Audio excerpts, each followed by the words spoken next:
All right, gentlemen. Bueno, señor taquígrafo, ¿está usted listo? ¿Ha resuelto cualquier problema? Muy bien. La secretaria del tribunal se unirá a nosotros dentro de un momento y con su venia vamos a empezar sin su presencia. Sí, cómo no. ¿Le parece bien, señor Quijos? Sí, cómo no. Les he entregado una carpeta de documentos bastante considerable que no vamos a poder poner en pantalla todavía. Señor presidente, señores miembros del tribunal, muchas gracias. El demandante abordará 4 puntos principales en el siguiente orden.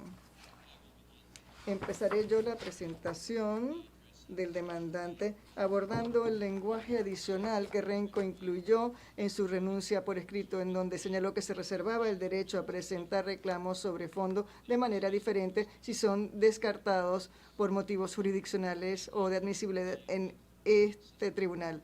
Ese lenguaje es coherente con el alcance de la disposición de renuncia del tratado, que exige que el demandante cumpla con eso y que, de hecho, cumplió el demandante en su solicitud de arbitraje. En otras palabras, Remco no se reservó ni se reserva el derecho de hacer nada con relación a esa declaración, más allá que la disposición de lo que permite la disposición del tratado sobre ese tema. Ahora bien, sé que tenemos una refutación, pero responderé brevemente a algo que escuché esta mañana, y es que si no se hubiera reservado más de lo que ya dispone el tratado, ¿por qué Renco no lo elimina? ¿Quiere significar algo si se apega a eso tanto? Y la respuesta a esa pregunta se deriva del hecho de que Perú no planteó esta cuestión de defecto formal, sino mucho más después de la resolución procesal número 1 y de las presentaciones de 24. No teníamos ni idea de que ellos objetaban a esto formal, sino hasta hace poco. Entendíamos que habían objetado a los procedimientos concursales locales con relación a la renuncia, pero no teníamos idea de que iban a impugnar una reserva de derechos que sí permite el tratado. Es algo superfluo. Entonces, si nos lo permite, si pudiéramos descartar el lenguaje ahora con la garantía de que Perú entonces no presentaría otro reclamo diciendo que ahora estamos violando la ley de prescripción, entonces lo eliminaríamos porque es superfluo. Así que es equivocado para Perú aducir que debido a que estamos apegándonos a esto, que hay un motivo ulterior y que quiere decir algo, y les vamos a demostrar que no es así, sino solo hacemos lo que permite el tratado. Pero si Perú se compromete a que no hay problema por ley de prescripción, pues nosotros con mucho gusto lo descartamos porque, como decía, es superfluo y lo único que hace es confirmar lo que nos permite hacer el tratado. Y es por eso que el alcance de la decisión es tan importante. Por eso por supuesto, nos objetaríamos a la ley de prescripción, pero es por eso que no lo descartamos todavía, que no lo eliminamos o que no lo hemos eliminado. Tras concluir yo, el señor Weiss demostrará que aún si hay un defecto formal en la renuncia por escrito, cosa que no es así, y yo les demostraré eso, Renco debe tener la oportunidad justa de remediarlo.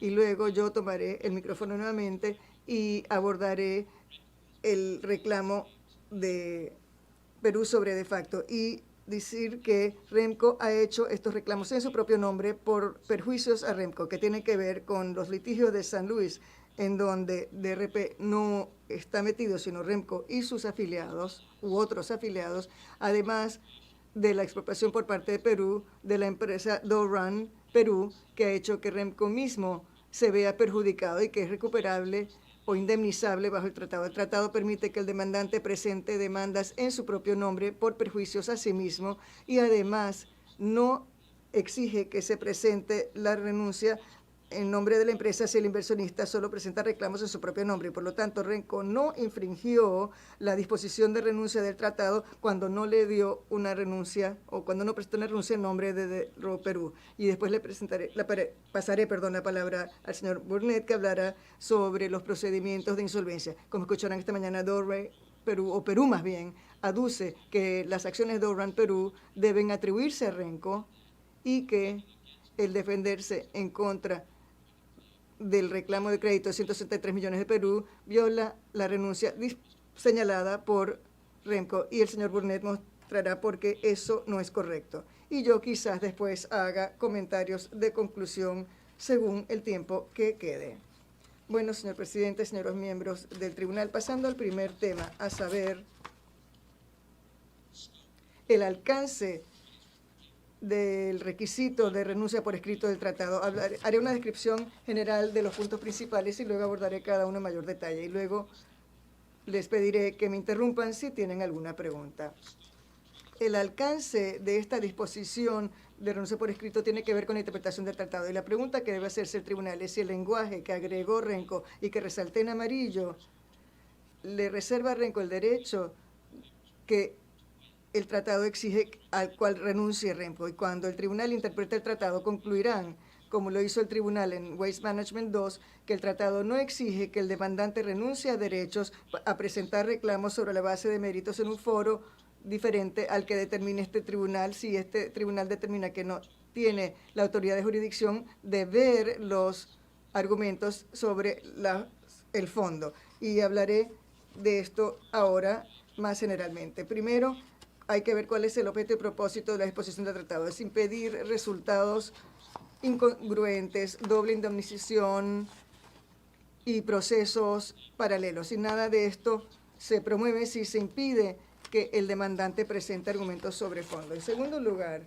el objetivo y propósito de la finalidad en el arbitraje internacional es obtener un laudo sobre el fondo de la controversia. Si el fondo no se ha logrado por motivos de jurisdicción, no hay finalidad.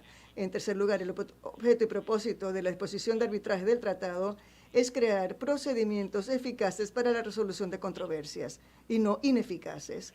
El interpretar el tratado como lo propone Perú acá le dejaría al demandante ningún tipo de forma. Un demandante que haya renunciado a cualquier posibilidad de un recurso local, pero que luego vea que no hay jurisdicción a nivel internacional, pues eso justificaría o cuestionaría la eficacia de los procedimientos internacionales, y revisaré eso en mayor detalle junto con los demás puntos dentro de un momento. En cuarto lugar, la interpretación por parte de Renco del alcance de la renuncia es congruente con el derecho internacional consuetudinario, y la interpretación de Perú no es congruente con este derecho internacional consuetudinario.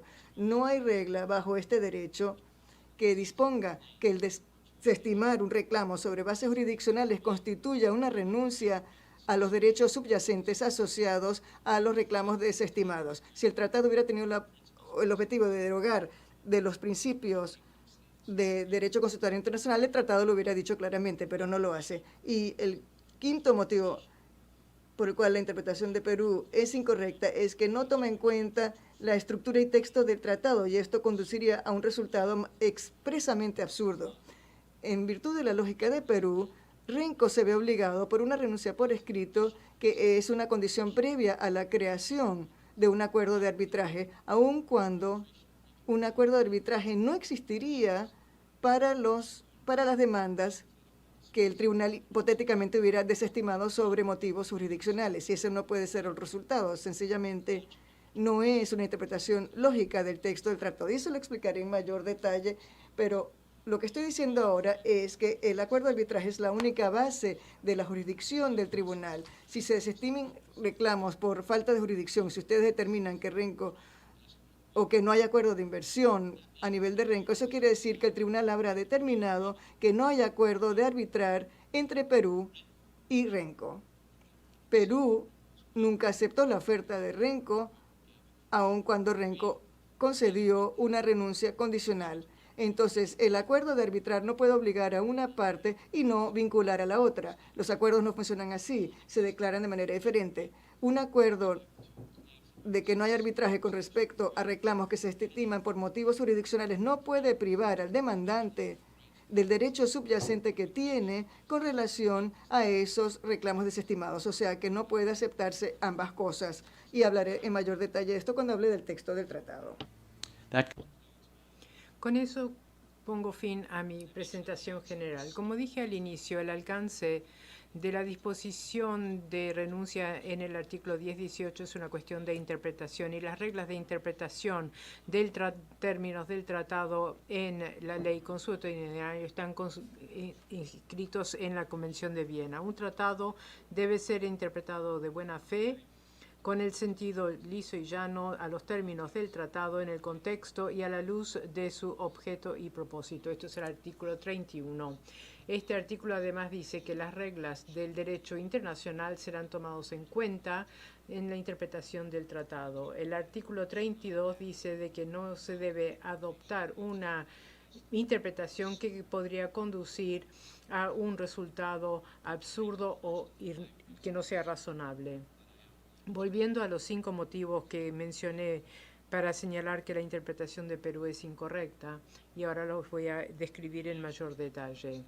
Tribunales internacionales han mantenido en forma consistente y uniforme que el propósito de la provisión de renuncia es evitar procedimientos paralelos y redundantes y concurrentes. Aquí lo vemos en el caso de Waste Management 1, sabiendo que el artículo 112 del TELECAN de la renuncia es para evitar dobles beneficios. Waste Management 2, sin duda, la preocupación de las partes del TELECAN al incluir el artículo 1121 era lograr finalidad de la decisión y evitar múltiples procedimientos. International Thunderbird Gaming versus México. El propósito del 1121, la disposición de renuncia, es de evitar que las partes busquen recursos domésticos e internacionales concurrentes que podría conducir a resultados en conflicto o por tanto la incertidumbre judicial. En Railroad Development contra Guatemala, esta interpretación respeta la lógica y el propósito de la renuncia para el cual se ha aludido, para evitar dobles recuperaciones. Los Estados Unidos, México y Canadá todos han confirmado su mismo entendimiento del objeto y propósito de la disposición de renuncia. Esto lo vemos primero en la presentación por los Estados Unidos, en Detroit International Bridge contra Canadá. El propósito de la disposición de renuncia es evitar la necesidad que la demandante litigue procedimientos concurrentes y simultáneos en distintos foros y para minimizar no solamente el riesgo de doble remedio, recuperación, pero también de resultados en conflicto. Además, dice que más allá de la duplicación del recurso, la renuncia en el TELECAN refleja la preocupación de redundancia de procedimientos en términos generales. En Thunderbird también está el entendimiento del objeto y propósito de la disposición de renuncia. En su presentación en ese caso, Canadá dijo que estaba de acuerdo tanto con Estados Unidos y México, que el propósito del artículo 1121 del TELECAN, la renuncia, era para evitar resultados en conflicto y la incertidumbre jurídica. Como ven en pantalla, es para evitar procedimientos múltiples al mismo tiempo y tener que continuamente defenderse en contra de tales reclamos luego que se ha concluido el arbitraje TELECAN. Y en la presentación de Estados Unidos ayer reafirmó su interpretación de que la interpretación de la renuncia es para evitar la presentación de casos de procedimientos concurrentes y superpuestos y no solamente evitar la doble recuperación, pero también la incertidumbre jurídica. Cada tribunal de inversión y cada estado que ha adoptado una posición en este entendimiento, por lo menos en los que tenemos en actas, está de acuerdo con la posición que Renco, que el objeto y el propósito de la renuncia es para evitar resultados no congruentes. Ningún tribunal de inversión y ningún estado en ningún planteo ha dicho que el objeto y propósito de la renuncia es alentar a un demandante de recurrir a los tribunales nacionales antes de recurrir al arbitraje internacional. Eso lo hemos visto en los escritos y escuchamos esta mañana, que no es el objeto y el propósito de la disposición de renuncia.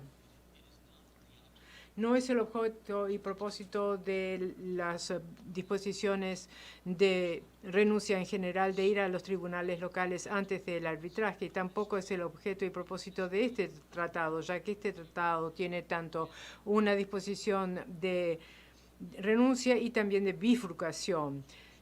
la cláusula de bifurcación en este tratado no le permite a un demandante de primero recurrir a los reclamos nacionales y luego quiere también recurrir a los tribunales internacionales a futuro, y eso es lo que quiere hacer Renco.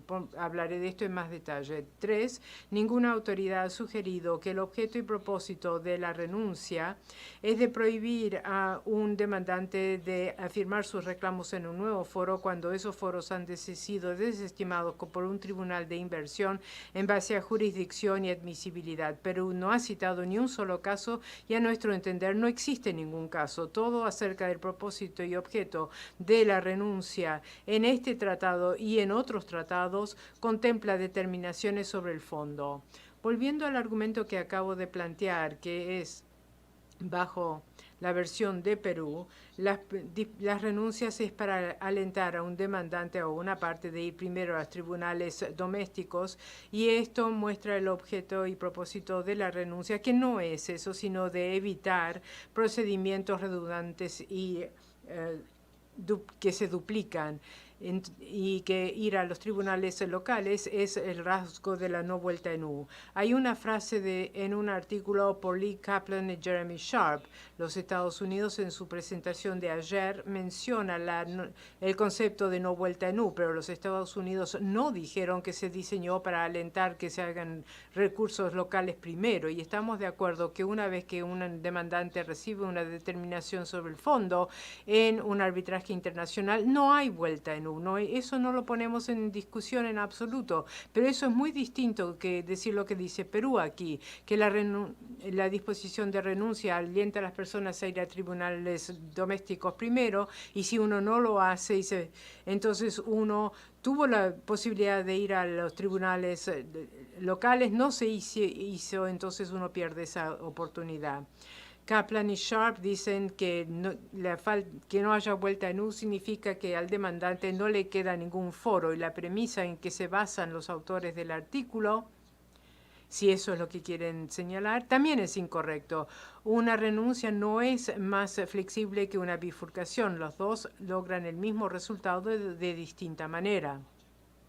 El objeto y propósito de ambos es evitar múltiples juicios, procedimientos en paralelos y la incertidumbre jurídica. No se puede comenzar un arbitraje internacional si se ha comenzado un procedimiento doméstico. La renuncia lo ve del otro aspecto y no permite a un demandante entablar un juicio local si la medida en la cual se ha quejado ya está en proceso o ha sido determinado y decidido por un tribunal internacional. Los dos vehículos tienen el mismo objeto y propósito, que es evitar múltiples juicios, múltiples indemnizaciones. No alienta recurrir a los procedimientos domésticos. El artículo 10-18 de este tratado entre Estados Unidos y Perú contiene ambos, una renuncia y una cláusula de bifurcación. Y no se alienta a recurrir a los tribunales locales con su reclamo de inversión internacional, sino que este tratado le prohíbe a Renco ir al tribunal local o arbitraje en virtud del contrato de transferencia de acciones si Renco quería recurrir al arbitraje internacional. Esto lo vemos en el artículo 10-18-4 del tratado. Está en el mismo tratado que la renuncia, y es una cláusula de bifurcación clásica. Le prohíbe a Renco de ir primero a los tribunales nacionales. Entonces no entiendo por qué se puede decir que Renco se sentiría alentado de ir al tribunal. Pero para aclarar esto, la disposición de bifurcación es muy estrecha acá. Está hablando de autorizaciones y acuerdos de inversión, pero están excluyendo obligaciones bajo la sección A. Las obligaciones de sección A están en el anexo G al tratado. El anexo G es algo que los países pueden optar a favor o no, y esto puede ya sea crear la bifurcación para parte A, expropiación, trato justo y equitativo, pero en este caso las partes sí ejecutaron G. Entonces, entre el anexo G, que crea la bifurcación para todos los reclamos bajo el tratado, y 10-18-4A2, la violación del acuerdo de inversión o el contrato de inversión, y nuestro caso se basa justamente sobre esta violación. Entre estos dos y renuncia hay un círculo perfecto entre resultados inconsistentes y procedimientos paralelos. El punto que quiero hacer aquí es que no se toma en cuenta este aspecto.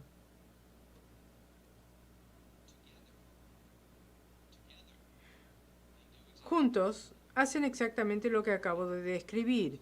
Eviten resultados inconsistentes o procedimientos concurrentes o superpuestos. No se puede leer como que cierren la puerta a los cuatro, y esa es la lectura que le está dando Perú. Como mencioné hace un momento, Estados Unidos reafirmaron en su presentación de ayer el propósito de la renuncia, y los Estados Unidos no dijo en su escrito de ayer de que ha sido diseñado para alentar la utilización del procedimiento local.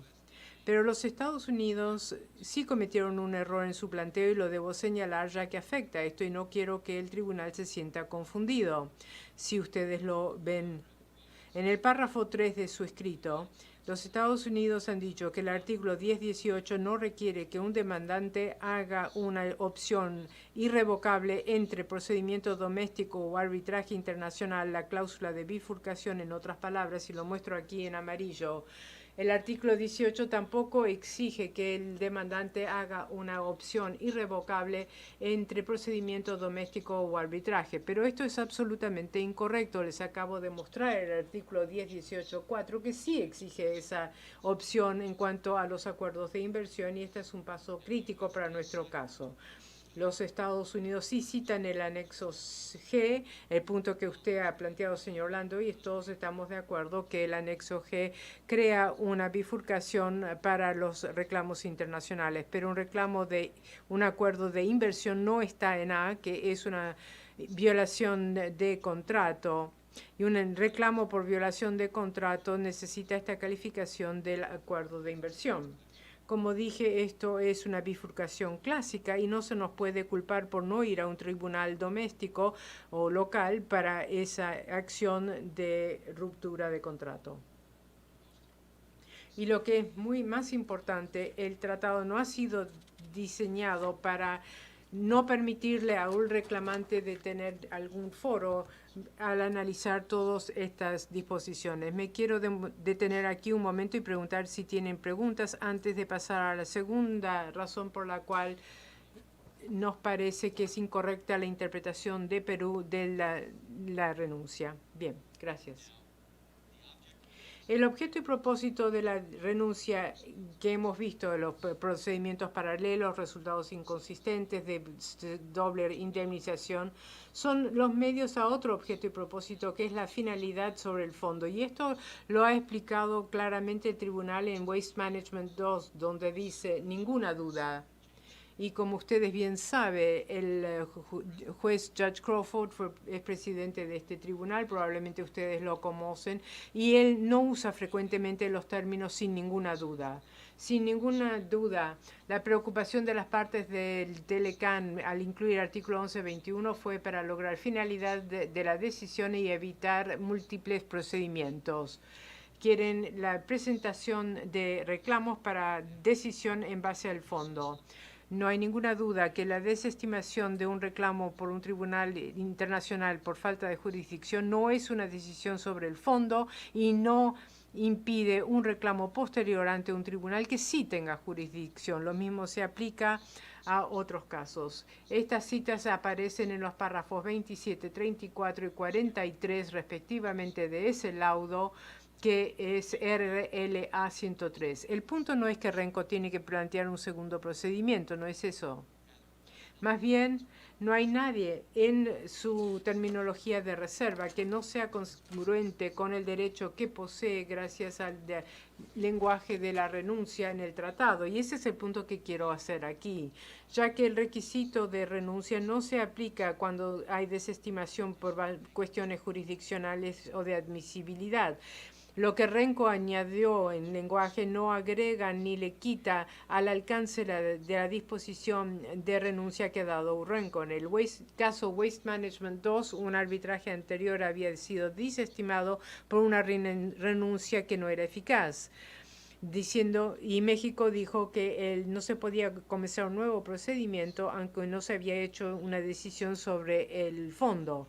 México aquí argumentó que el motivo de la desestimación no importaba y que esta desestimación era irrevocable, pero Waste Management dijo que no, que sí era muy relevante. El tribunal del primer caso se enfocó en el lenguaje de la renuncia y dijo que el artículo 1120 es para hacer una determinación sobre el fondo. El propósito de la disposición de arbitraje que el tribunal encontró era crear procedimientos eficaces para resolver controversias y no que sean ineficaces. Y hay una regla bajo el derecho internacional que le prohibiría plantear un nuevo reclamo si no habían sido considerados en base al fondo. También hubo un caso en Murphy versus contra Ecuador, en el caso 2, pero el contexto es algo diferente aquí. En este caso, el demandante comenzó un arbitraje CIADI sin cumplir primero con el periodo de negociación de 6 meses que exige el tratado. Entonces, en base a jurisdicción, el tribunal desestimó el caso. Las partes entonces entablaron las negociaciones y cuando eso fracasó, el demandante entabló un segundo arbitraje, en este caso bajo las reglas de CNUDMI, ya que Ecuador había desestimado al CIADI.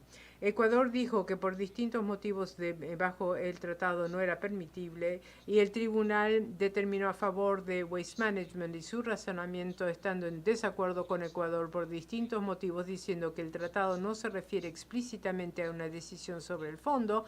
La interpretación del tratado bajo las reglas internacionales del derecho internacional llega a una conclusión que una determinación final sobre el fondo era la intención y la base de esta conclusión era fundamentalmente el objeto y propósito de la disposición de renuncia. Pueden ver la referencia en esta diapositiva, que el tribunal lo hablará en la sección C.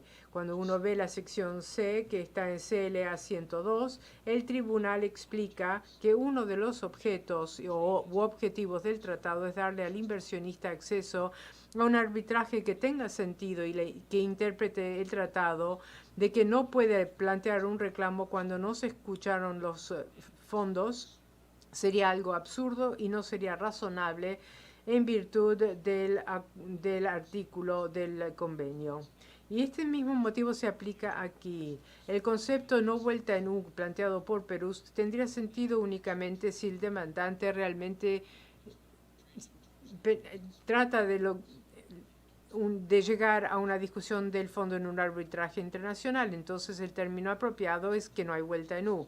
Pero si un tribunal lo desestima por falta de jurisdicción, el demandante no ha tomado ese camino y no hay oportunidad de hacer una vuelta en U. Entonces tiene el derecho de tomar un camino distinto y no hay nada en el tratado ni el derecho internacional que conduzca a un resultado diferente. Esta mañana escuchamos que Renco no puede tener su pastel y comérselo también y que tampoco puede tomar distintos mordiscos de una misma manzana, pero Renco está pidiendo uno. Renco simplemente quiere una porción de pastel o mordisquear una vez a la manzana. Es Perú realmente que está tratando de evitar lo que permite realmente el tratado. El tercer motivo por el cual el alcance de la renuncia no cumple la desestimación de casos en base a jurisdicción es que el objeto y propósito de la disposición de arbitraje es crear procedimientos eficaces para la resolución de controversias. Interpretar el tratado como lo hace Perú aquí, que dejaría que el demandante no tenga foro, llevaría a un sistema de justicia que no es eficaz, sería una frustración de la justicia. Ha tratado de decir que ante la era moderna de los TBI, que no había métodos realmente eficaces para resolver controversias, cuestiones diplomáticas, etcétera, eran poco satisfactorios para resolver estas controversias de inversión. Mi amigo del otro lado, del representante de la otra parte, dijo: hemos viajado mucho en los últimos 50 años creando un mecanismo para la resolución de controversias de inversión. El proceso fue creado no solamente para alentar las inversiones entre los estados y favorecer las relaciones, pero también con el propósito de facilitar la creación de medios eficaces para la resolución de controversias. No puede existir duda que la interpretación de Perú del tratado, que dejaría al demandante sin ningún foro, no sería congruente con los objetivos de crear procedimiento internacional eficaz. El Tribunal de Waste Management II lo resume muy bien cuando dijo, y aquí he tomado sus palabras y los mencioné antes, un inversor en la posición del reclamante que renuncia a toda posibilidad de recurso local en respecto a la medida en cuestión, pero encontró que no hay jurisdicción para considerar su reclamo a nivel internacional tampoco, podría ser perdonado por dudar la eficacia de los procedimientos de arbitraje internacional. El demandante no ha permitido que el reclamo del Telecan sea escuchado en ningún tribunal nacional o internacional, y si el demandante tiene razón, esa situación ahora es irrevocable. Una situación similar debe ser evitado de ser posible, y el tribunal en ese caso rechazó los argumentos de México. Tenemos algo parecido del tribunal en RDC contra Guatemala. Ahí uno de los argumentos de la demandada es que el rechazo de un simple reclamo a nivel internacional tendría que concluir en la desestimación del caso. Ningún reclamo podría ser presentado sin reclamo. Significa que todos los reclamos deben ser desestimados y no cada reclamo por el cual no se suministró una renuncia. Al rechazar esta interpretación, el tribunal dijo que su interpretación respecta a la lógica y el propósito de la renuncia a la cual se ha referido el demandante para apoyar sus argumentos, que no daría lugar a resultados conflictivos o doble indemnización. También está de acuerdo con el objetivo de CAFTA, introducir medios de resolución de controversias que sean eficaces. Pasemos ahora al cuarto motivo, pero si me permite una interrupción aquí.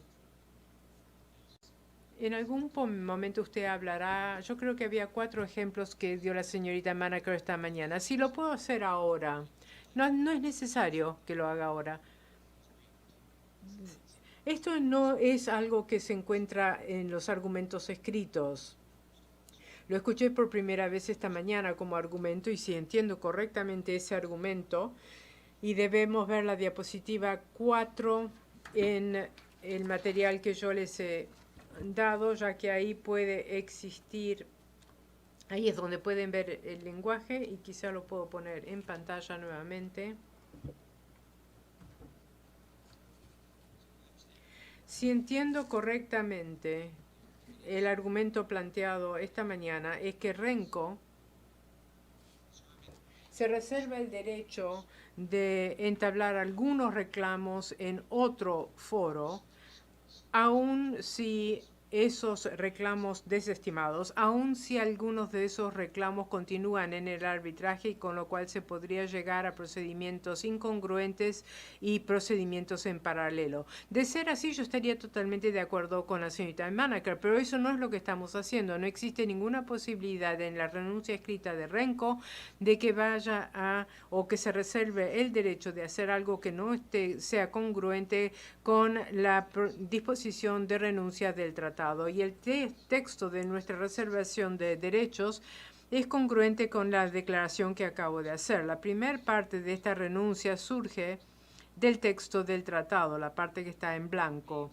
Renco renuncia a su derecho de iniciar o continuar ante un tribunal administrativo bajo el derecho de cualquier parte o de los procedimientos de recurso, toda medida con respecto a cualquier medida que sería una violación referida en el artículo 10.16 y luego la excepción.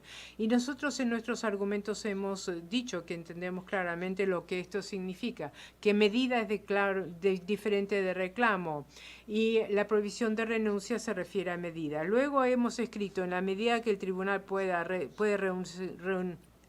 conocer de reclamaciones, hay que entenderlo en el contexto de este párrafo. No se puede tomar esa frase y esa palabra en forma aislada sin tomar en cuenta lo que Renco escribió en la declaración anterior. Lo que Renco podría haber hecho es escribir cualquier reclamación con relación a cualquier medida que se pueda considerar violación, y entonces Perú podría haber eliminado este punto. Pero no era necesario incorporar esos términos porque Renko los acaba de poner en la frase anterior.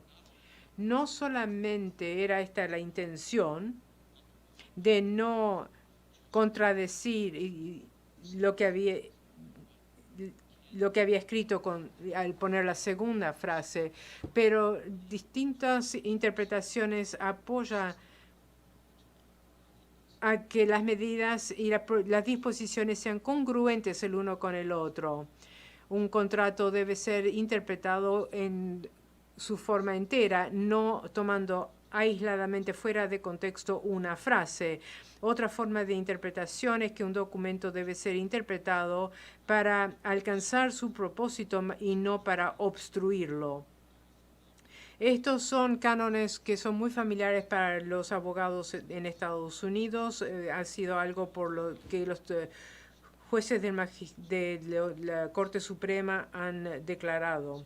El principio de eficacia resume los tres cánones generales de interpretación que acabo de describir, que uno no debe tratar de buscar contradicciones en un documento, no hay que tratar de socavar el propósito de un documento y hay que leer conjuntamente las disposiciones en un documento. Entonces, con todo respeto, humildemente lo llevo al punto a decir que podría haber ambigüedad en ese reclamo de Perú, y esto se aclara cuando se interpreta leyendo la frase que lo precede. No es ni más ni menos lo que se había escrito antes en la frase anterior, lo que Renko escribió en su argumento. Y en mi presentación explico estos motivos. Cuando una cuestión es desestimada por una cuestión de jurisdicción, esto no debe prohibirle a la parte de entablarlo en otro foro. En este contexto, si el tribunal desestima un reclamo por cuestión de jurisdicción y ese reclamo consta de muchas medidas, pero las medidas continúan en este arbitraje como otro reclamo, Renko no puede entablar un procedimiento paralelo en relación a esas medidas que permanecen en este caso.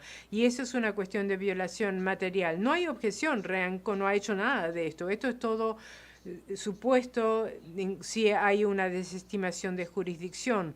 Ahora estamos viendo simplemente el lenguaje que consta aquí. Lo que yo les digo es que la segunda parte no está en contradicción, no socava ni está en conflicto con la primera parte, pues en la palabra reclamo se entiende que tiene que ver con medidas que constituyen una violación.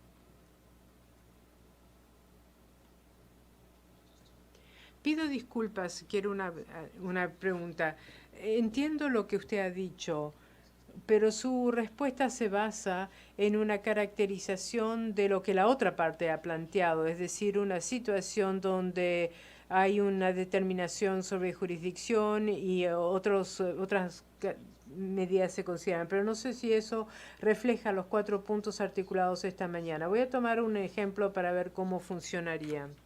Un ejemplo que fue dado esta mañana es una situación en que una audiencia plena se realiza ante el tribunal, planteando cuestiones sobre la legalidad, entre otros temas. Y la cuestión de ilegalidad podría ser una audiencia completa con peritos, testigos, etc., y podría haber una determinación del tribunal sobre ilegalidad que llegaría a la conclusión que debido a la determinación de ilegalidad carece de jurisdicción. En esa situación no quedaría abierto que Renko, debida a la excepción en la renuncia, que pueda decir, ha habido una determinación ahora de que no hay jurisdicción y también admisibilidad, pero digamos solamente jurisdicción, entonces podrían entablar un reclamo ante un nuevo foro. Y como estoy escuchando esto por primera vez hoy, yo quizás utilice la hora del almuerzo hice lo mejor que pude en 15 minutos para encontrar la respuesta, pero esto plantea una pregunta muy interesante. Como es una situación hipotética y como yo estoy representando o manifestando que los términos añadidos, cuando se entienden en el párrafo entero y el propósito, hace simplemente lo que permite el tratado. Entonces, el debate que vamos a iniciar ahora es la medida en que el tratado permite a la persona desestimada en base a la legalidad que pueda entablar un caso en otro foro. Eso puede surgir en cualquier caso. Lo que yo estoy diciendo es que los términos que nosotros utilizamos no cambian en absoluto lo que podría haber sido ese resultado. Para completar este punto, según lo que yo entendí, lo que se está agregando aquí con esta reserva son palabras que no aparecen en el tratado y por lo tanto podrían servir de intento para prejuzgar el impacto en una decisión sobre jurisdicción. Así que lo que yo creo que se está diciendo es que cualesquiera que sean las consecuencias de un laudo sobre jurisdicción, eso es algo que deberá ser decidido por un tribunal posteriormente. Y lo único que se permite en este momento no es abordar ese asunto, sino más bien referirnos al texto del tratado. Pero en esa oportunidad, todo dependerá de lo que diga el tribunal posteriormente. Y para continuar sobre eso, no es que no estemos de acuerdo, como escribimos en nuestra réplica, el tema de que si se plantea eso o no, eso es cuestión para otro tribunal. Lo que estamos diciendo es que estamos hablando de un vicio formal y el argumento es que la palabra reclamos ahí cambia lo que decía antes y nosotros decimos que no. Así que cualquiera que sea el resultado de ese otro procedimiento, lo que ocurra en los procedimientos arbitrales por motivos de jurisdicción, no es pertinente a esto que escribimos en esta última oración. Gracias.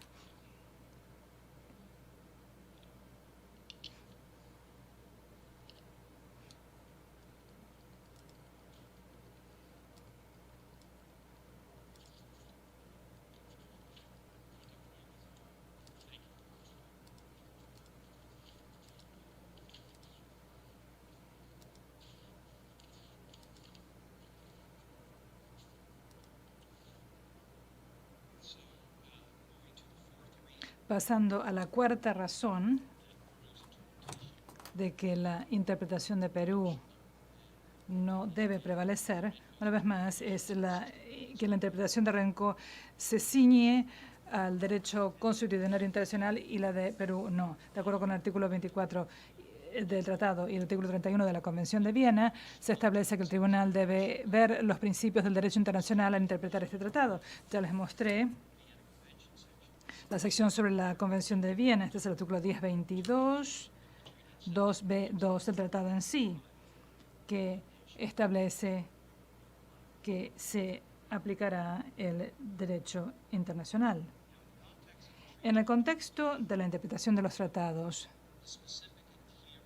hay una regla específica y clara establecida en el texto del tratado que prevalecerá sobre otras reglas internacionales. Esto es lex specialis, pero el texto del tratado no establece esta regla especial aplicable a una situación en particular o aplicable, o de lo contrario, el derecho internacional debe servir de base para la interpretación del tratado, de manera tal que el tratado sea compatible con el derecho internacional en vez de ser incompatible. Los comentarios oficiales del artículo 55 de los artículos sobre responsabilidad de los estados abordan esto. No voy a extenderme en esto, pero como sabe el tribunal, el juez Crawford es el autor de los artículos de ICL sobre la responsabilidad de los estados y también, dicho sea de paso, fue el presidente del tribunal en el caso de Waste Management 2, que da pertenencia a este laudo aquí, particularmente en cuanto a la intersección entre la interpretación del tratado y la costumbre internacional. El tribunal en Waste Management 2 observó que ninguna ley, de acuerdo con el derecho internacional, existe que impida que una parte presente un reclamo en otro foro si se desestima el primer reclamo por falta de jurisdicción. Y esta es la razón por la cual México rechazó el argumento de la reserva, o sea, porque dice que no hay una regla clara internacional del derecho internacional. Y el retiro de un reclamo no significa la renuncia a otros derechos en la parte, ni tampoco lo hace la falta de jurisdicción. La cuestión aquí es mostrar que, de acuerdo con el derecho internacional, no hay ninguna regla que establezca que un reclamo que no pueda prosperar en una jurisdicción, eso impida que los demandantes puedan hacer valer sus derechos en otro foro. Y acá no hay una lex specialis. El derecho internacional ayudó al tribunal a interpretar el tratado en el sentido de que es compatible con los principios del derecho internacional. Y esta es la tercera razón independiente por la cual la renuncia no impidió una nueva presentación. Se argumenta que eso va en contra porque el tribunal no interpretó la renuncia en el Telecán y dice que no pueden presentar reclamos en ningún otro foro si es desestimado por razones de jurisdicción, en el caso del Telecán. Pero Perú no está en lo cierto al decir que no abordó la disposición relativa a renuncia. Lo hizo, es el argumento principal que presentó México en el párrafo 26 de ese laudo. Pero el punto más importante es que el razonamiento de fondo de que dio el Tribunal de Waste Management 2 para rechazar la posición de México se aplica plenamente en este caso, sea por una nueva presentación en el marco del Telecán una vez corregido un vicio o la nueva presentación en otro foro. Así que si estamos de acuerdo con Perú en cuanto al alcance, este tribunal no puede estar de acuerdo con las tres razones de fondo dadas por el tribunal en el caso de Waste Management 2 para rechazar el argumento de México. Quinto y último punto sobre este tema está relacionado y coincide un poco con el punto sobre la lex specialis que acabo de presentar. La interpretación de Perú no solo es incompatible con el derecho constitucional internacional y el objeto y el propósito de la renuncia, sino que tampoco tiene en cuenta la estructura y el texto completo del tratado. Por consiguiente, su interpretación resultaría en un resultado evidentemente absurdo. Como dije al comienzo, este tribunal sabe muy bien que el mecanismo para crear un acuerdo de arbitraje entre un Estado y un inversionista es que el Estado ha hecho un ofrecimiento de acuerdo con el artículo 17, es el consentimiento de las partes al arbitraje. El inversionista trata de aceptar esa oferta presentando un aviso de arbitraje, de acuerdo con el artículo 10.16, o sea, arbitraje, y cumple las condiciones y las limitaciones del consentimiento, que consisten en presentar una renuncia de acuerdo con el artículo 10.18. Esta es una condición para que el tratado entre en vigor. Perú lo sabe y nosotros también, es una cuestión de consentimiento. Así que acá tenemos el artículo 10.17 y 10.18, consentimiento y condiciones. En nuestra opinión, la interpretación del texto está en pugna con la interpretación de la disposición de la renuncia. Perú se concentra en las controversias, en toda controversia, en cualquier controversia, en cualquier foro, pero lee la palabra cualquiera de manera aislada y no presta atención al artículo 10.17. Y como dije, el acuerdo de arbitraje es la única razón por la cual el tribunal tiene jurisdicción. Si el Estado no está de acuerdo y no consiente con el arbitraje de reclamos, no hay un acuerdo de arbitraje. Esto es paralelo a la primera razón dada en la decisión en el caso de Waste Management, una interpretación del texto. Si no hay un acuerdo de arbitrar, el tribunal no tiene jurisdicción y no habría un acuerdo de inversiones. Cualquiera que sea la razón para desestimar el caso, y si el tribunal desestima los casos por falta de jurisdicción, eso necesariamente es el resultado de que el tribunal llega a la conclusión de que nunca hubo un acuerdo en el sentido de arbitrar o someter esos reclamos a arbitraje. En otras palabras, la desestimación sobre la base del fondo significa que el Estado nunca se ofreció a arbitrarlos y el inversionista no aceptó porque no hubo un ofrecimiento. Y si no hubo un acuerdo con respecto a someter estos reclamos a arbitraje en primer lugar, entonces los reclamos se desestiman. Esto es un análisis del texto, como ya dije. Coincide con el párrafo 34 de la lauda en el caso de Waste Management 2, y es otra razón por la cual la renuncia implícitamente o explícitamente asume una decisión sobre la base del fondo, porque es una condición para el consentimiento. El argumento que usted presenta consiste en decir que hay algo que dijo una circularidad, porque en última instancia la posición en la que termina es que si el tribunal decide que no hay jurisdicción, entonces no hay nada. Por lo tanto, no puede haber nada que obligue al demandante. Pero la cuestión, por el momento, que me parece que falta en ese análisis, es en el tema de competencia. Cuando entramos en un proceso de arbitraje, hay dos elementos. Un elemento es el proceso de fondo y otro elemento sería la capacidad del tribunal para resolver el tema de jurisdicción. Y en el curso de ese componente de competencia podría tomar decisiones, por ejemplo, sobre temas de ilegalidad o conclusiones que tengan validez, a pesar de que la conclusión sea que, por lo tanto, no hay acuerdo. Así que ahora volvemos a esa pregunta singular. Sí, quería plantearlo para que lo piense. Sí, eso es algo sobre lo cual podemos reflexionar. Entonces, en resumen, Perú argumenta en una interpretación del alcance de la renuncia que estaría en conflicto con el tratado y crearía un sistema injusto para resolver controversias, ya que no abriría ningún foro. También está en conflicto con los principios del derecho constitucional internacional y resultaría en un resultado manifiestamente absurdo cuando se lee la estructura y el texto. Por eso les pido que la reserva incluida por Renco no infringe la disposición relativa a la renuncia, porque eso no procura apartarse del derecho que ya tiene Renco de acuerdo con el tratado, no trata de ampliarlo ni reducirlo. Es superfluo. Con eso le cedo la palabra a mi colega, el señor Weiss, quien va a abordar el tema de la corrección de vicios. Gracias, miembros del tribunal. Voy a concentrar mi exposición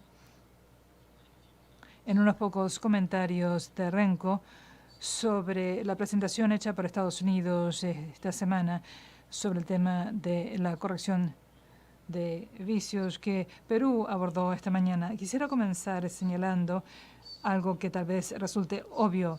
Las opiniones de Estados Unidos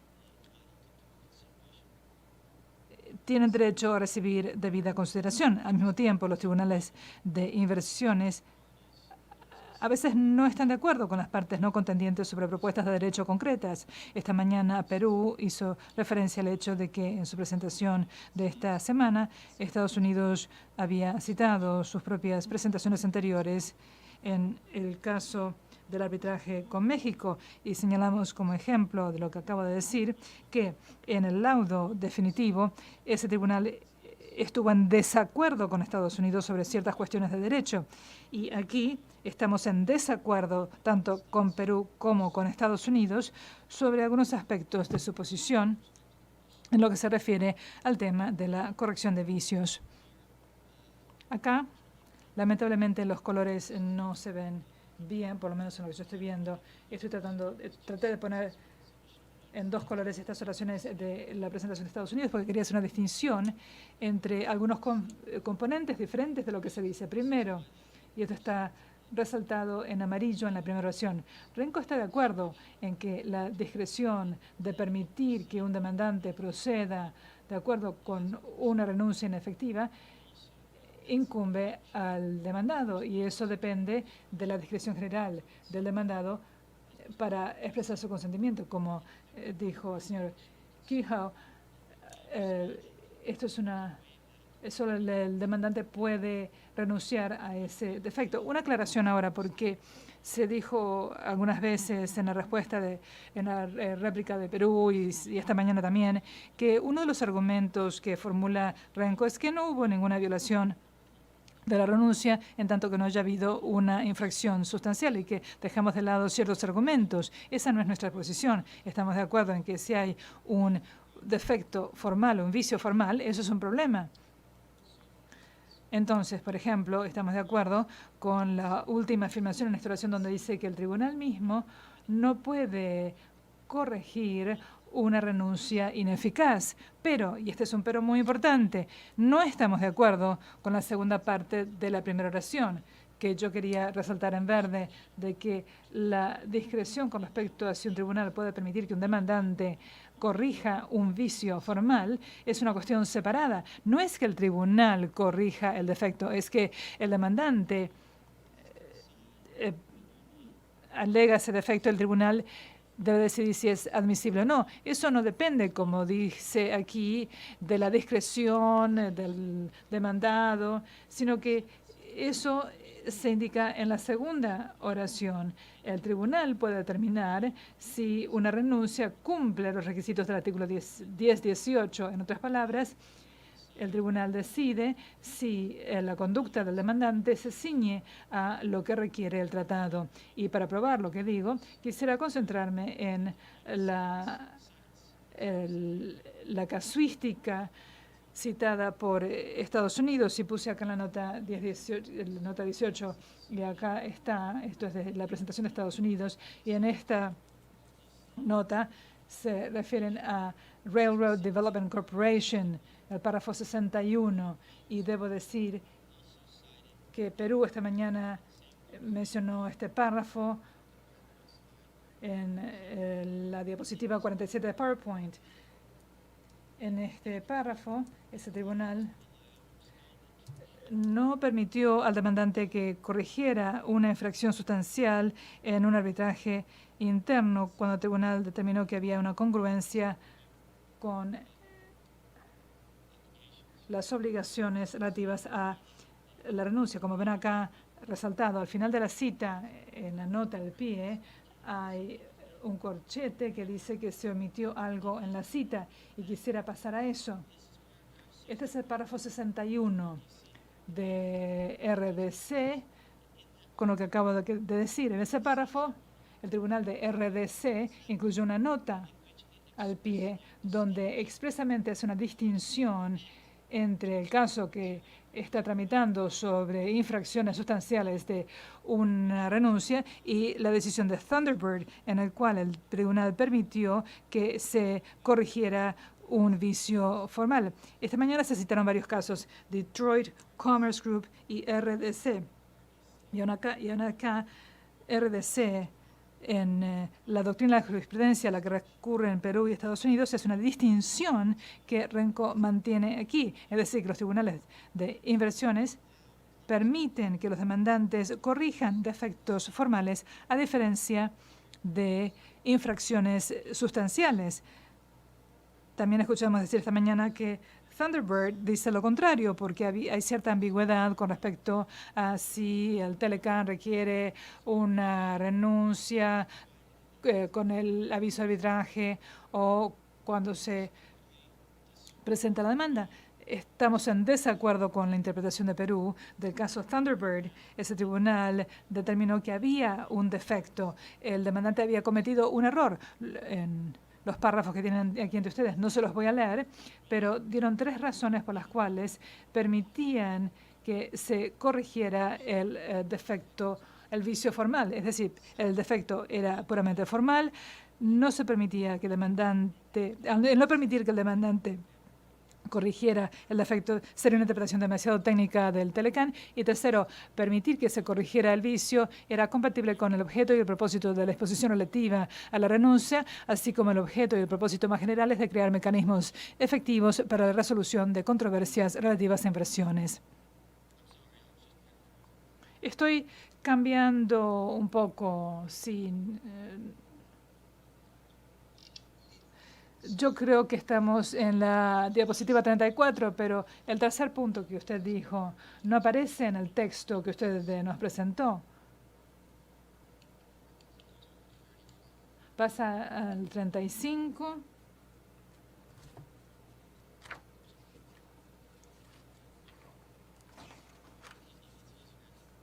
Sí, es más. Formal, técnico y después compatible con el objeto y el propósito. Esa última parte no la veo en la página 34.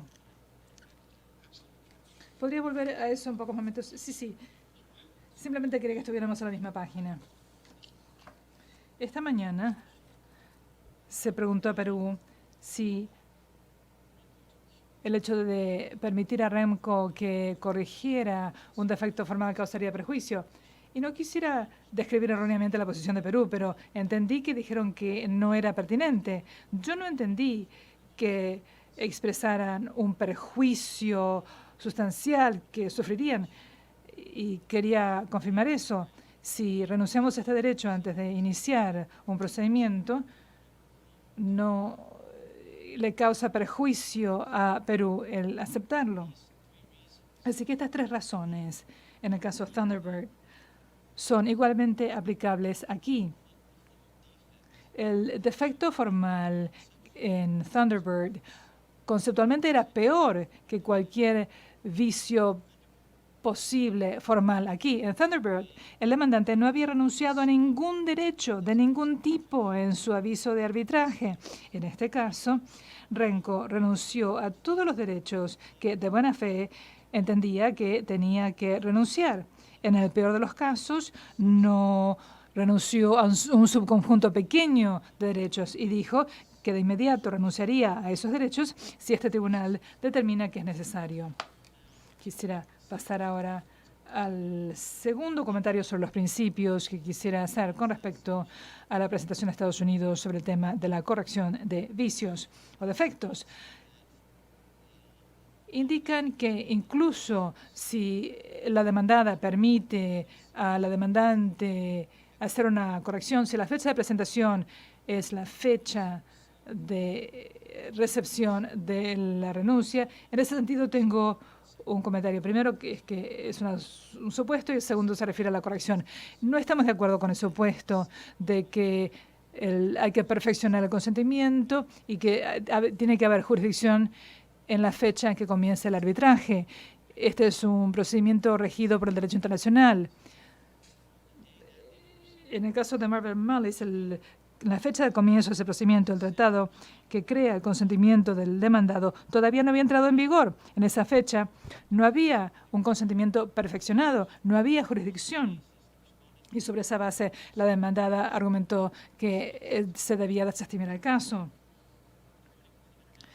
La Corte Permanente de Justicia rechazó ese argumento y sostuvo que daba más importancia a las cuestiones de fondo que a las de forma.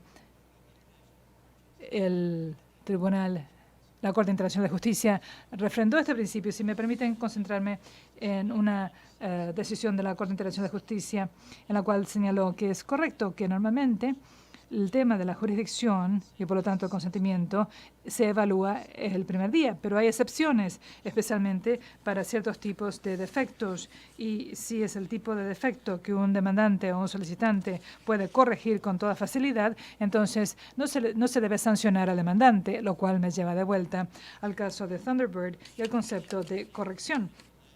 Si se permite que un demandante corrija un defecto, se lo trata como si hubiera cumplido, no porque cumplió, porque hubo un defecto por definición, hubo algo menos que lo que se requería, pero como lo corrigieron, se los trata como si hubieran cumplido. Consideren el caso Thunderbird. Una vez más, el demandante se consideró que en la práctica había cumplido porque corrigió el defecto y, por lo tanto,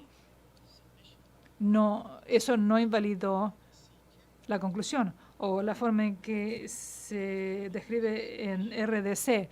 La conducta demandante era suficiente a efectos del tratado. la teoría de Estados Unidos de que aunque un demandante pueda sanear un defecto, pero vamos a tratarlo como que el arbitraje comienza a partir de la fecha de entrada en vigor de la renuncia, en realidad no es un saneamiento.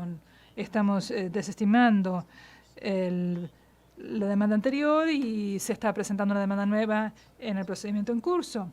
Y es importante que pongamos de relieve un aspecto de nuestro argumento de que la corrección o el saneamiento significa que nos tratan como si hubiéramos cumplido en la práctica. Si Renco presenta su reclamo hoy, Perú podría decir que el reclamo está en contra del plazo de 3 años establecido en el tratado. Nosotros diríamos lo contrario. Ahora, si se permite sanear un defecto formal y Renco lo hace, como en el caso de Thunderbird, este tribunal debe tratar la conducta de Renco como si Renco hubiera cumplido el requisito de renuncia del tratado desde el comienzo de este arbitraje. Para concluir,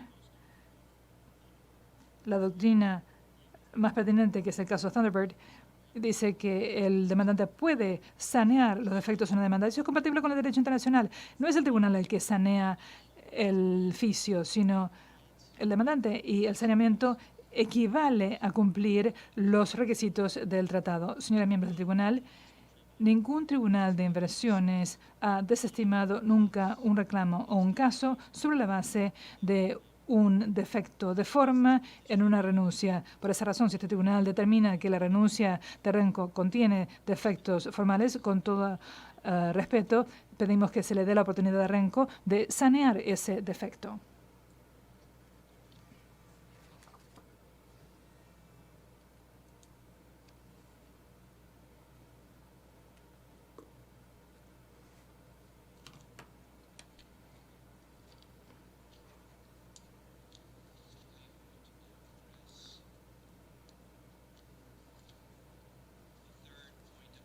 Ahora voy a abordar el tercer punto de nuestros alegatos de apertura, de que Renco no está presentando un reclamo como empresa. El tratado permite presentar un reclamo contra el Estado en nombre del inversionista por lesiones sufridas a causa de la conducta del Estado o en nombre de una empresa que controla o que le pertenece por daños sufridos. Si el inversionista opta por interponer una demanda a nombre propio, el tratado requiere que el demandante presente su propia renuncia. El tratado no requiere que el inversionista presente una renuncia para la empresa si el inversionista no presenta un reclamo de indemnización por perjuicios en nombre de la empresa. Ahora, si se presenta un reclamo en nombre de la empresa, el demandante debe presentar una renuncia para él mismo y para la empresa. Es incuestionable que en este arbitraje Renco está presentando un reclamo por los daños que ha sufrido. Renco no está presentando un reclamo en nombre de la empresa Dobran Perú. Ha presentado una renuncia escrita y, por lo tanto, cumple las obligaciones relativas a renuncias. Perú argumenta lo contrario por 4 razones. El texto del tratado es claro y dispone expresamente que no se requiere una renuncia para la empresa cuando el reclamo no se presenta en nombre de la empresa. Voy a mostrárselos. Los principios del derecho internacional con respecto a los daños por flujo es compatible con el tratado en este sentido. Los tribunales de inversiones sistemáticamente han rechazado los argumentos similares al que presenta Perú aquí, y los principios de la separación de las empresas, de acuerdo con el derecho peruano, también impiden este argumento de Perú con respecto a las empresas de hecho. Partimos del Convenio de Viena, el derecho a los tratados, y lo interpretamos de buena fe, y de acuerdo con su significado corriente de los términos del tratado a la luz del contexto y de su objeto y propósito. En el artículo 31.4 se dispone que se dará un significado especial a un término si se establece que esa era la intención de las partes. Y esto significa que los términos definidos en un tratado deben interpretarse de acuerdo con su definición, a lo cual me referiré en pocos momentos. Partiendo del texto, artículo 10.18, condiciones y limitaciones para el consentimiento. 2b, aviso de arbitraje. no podrá someterse a un reclamo de arbitraje, salvo que el aviso de arbitraje esté acompañado de, para los reclamos, de acuerdo con el artículo 10.16a, la renuncia del demandante, y para los reclamos sometidos de acuerdo con el artículo 10.16.1b por el demandante y la empresa. Pasamos al artículo 10.16.1 ahora.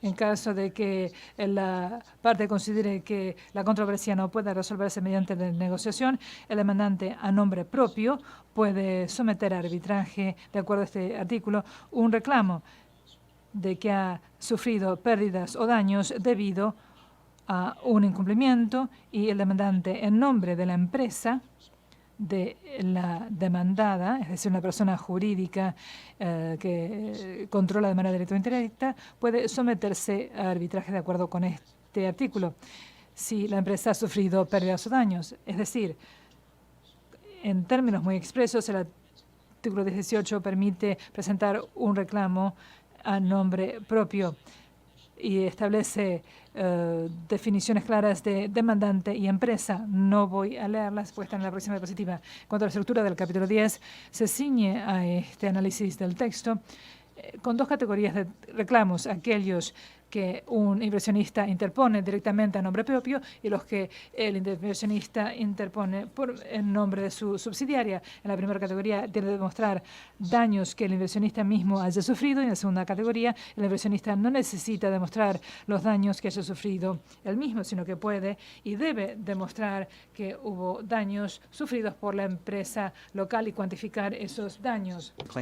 Debido a que Renco está firmando reclamaciones solo en nombre propio y no en nombre del RON Perú, debe proveer una renuncia solo para él mismo y no para el otro. Y Perú dijo esta mañana que aunque Renco afirma reclamaciones en nombre propio en virtud del 10.16a o 1a, que no requiere una renuncia de empresa, Renco está afirmando estas reclamaciones de hecho porque los alegatos fácticos se sobreponen entre la primera solicitud de arbitraje y la segunda solicitud de arbitraje, cuando en la primera, Remco, o mejor dicho, del RON Perú, era parte, pero el argumento de Perú, que se basa en una similitud de los alegatos fácticos que se sobreponen, no es pertinente a este análisis de jurisdicción. Las mismas medidas pueden dar lugar a reclamos en virtud del artículo 10.1a para el inversionista mismo o 10.16b para la empresa. No tienen que ser hechos diferentes para estos dos tipos de reclamos.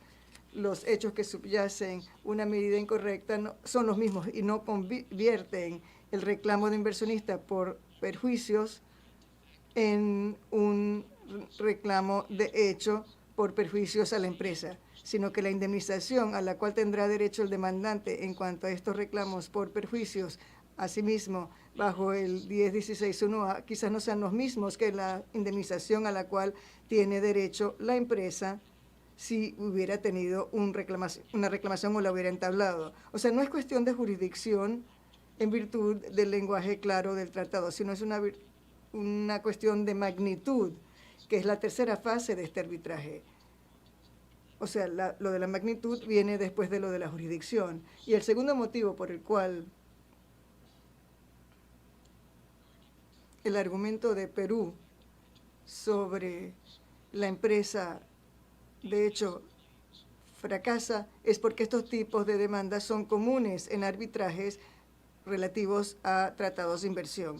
El tipo de indemnización se llama la indemnización de paso o de pasaje. Y tras Barcelona Traction, como se mencionó, se da cabida a estos reclamos. El profesor Dawson y Schroer describe esto en su tratado que habla de principios del derecho internacional que hemos incluido acá como un apéndice, el apéndice 97, y explican que la mayoría de los tratados de inversión ofrecen una solución, aun cuando la empresa local no esté en condiciones de entablar demandas a nivel internacional, que es el caso acá. Pero el inversionista extranjero de la empresa puede entablar la demanda en nombre propio y el accionista mismo puede entablar demandas por una acción adversa por el país anfitrión que afecten su valor y rentabilidad. La práctica de arbitraje que ilustra este punto es extensa. Eso es lo que dicen ellos, y citan 17 laudos que prueban esta teoría de indemnización. Y como explica Renco en el párrafo 38, esa indemnización o su cálculo no niega que los acreedores legítimos reciban pagos por sus demandas. Este análisis toma en cuenta el endeudamiento hacia los acreedores de la empresa local. Y eso es lo que quiere decir el flow-through, la indemnización de traspaso.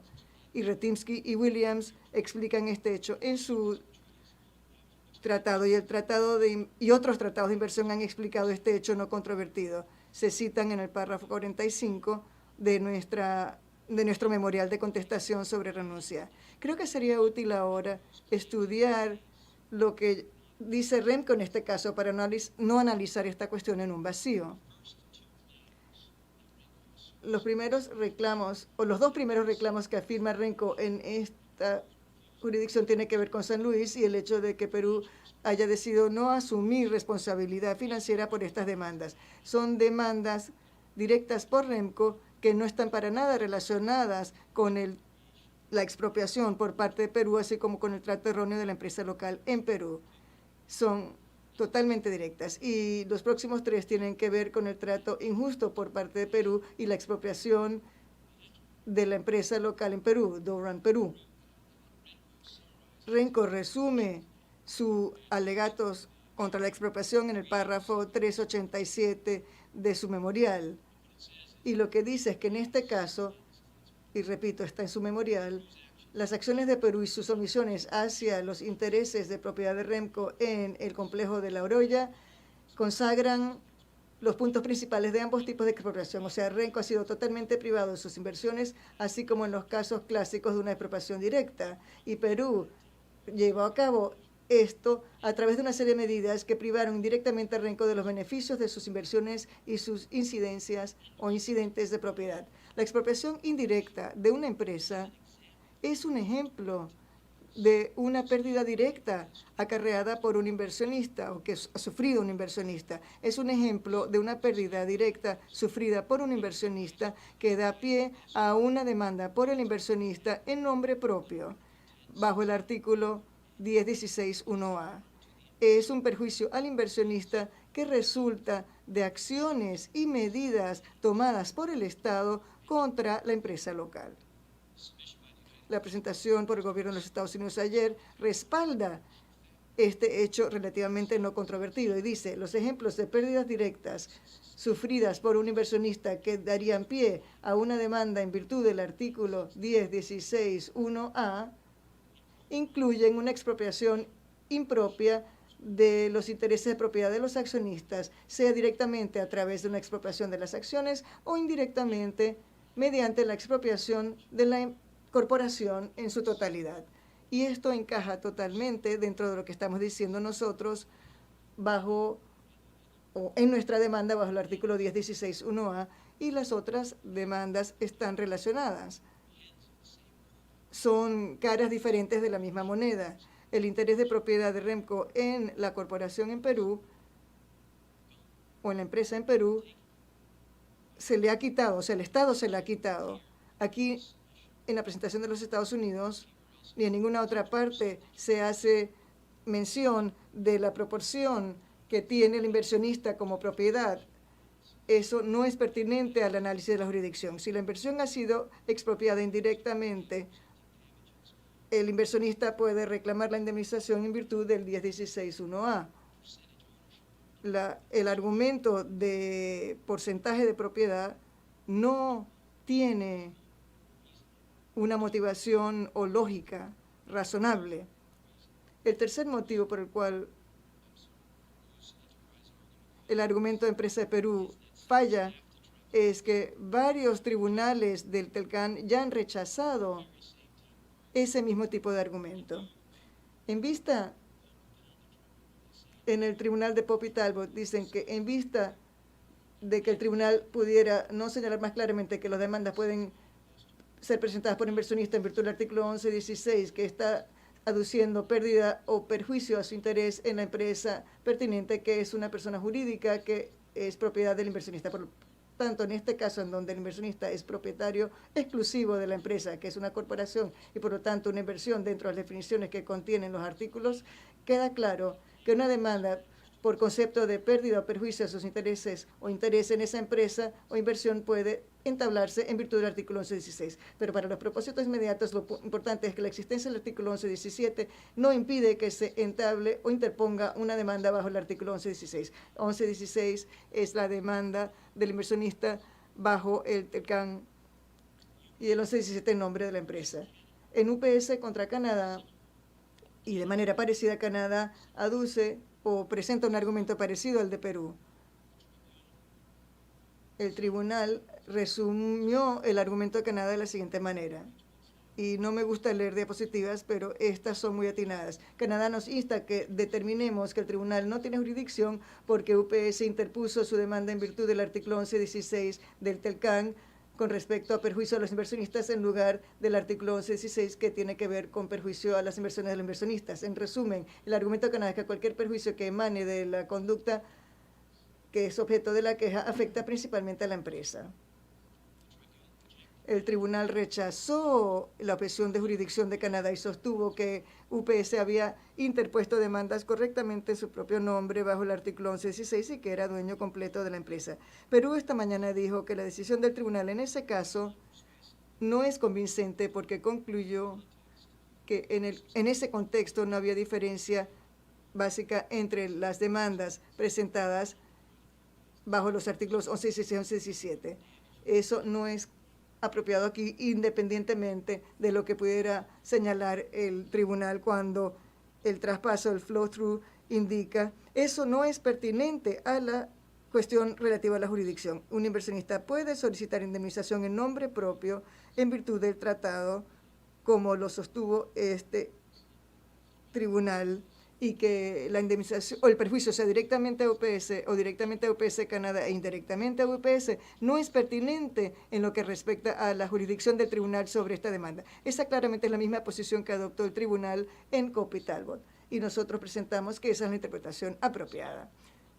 Perú también sostiene que debido a que los demandantes habían presentado renuncias en nombre de la empresa en el caso Mondave, que el tribunal de Mondave dijo que no era pertinente el que Mondave no hubiera afirmado o entablado una demanda por empresa.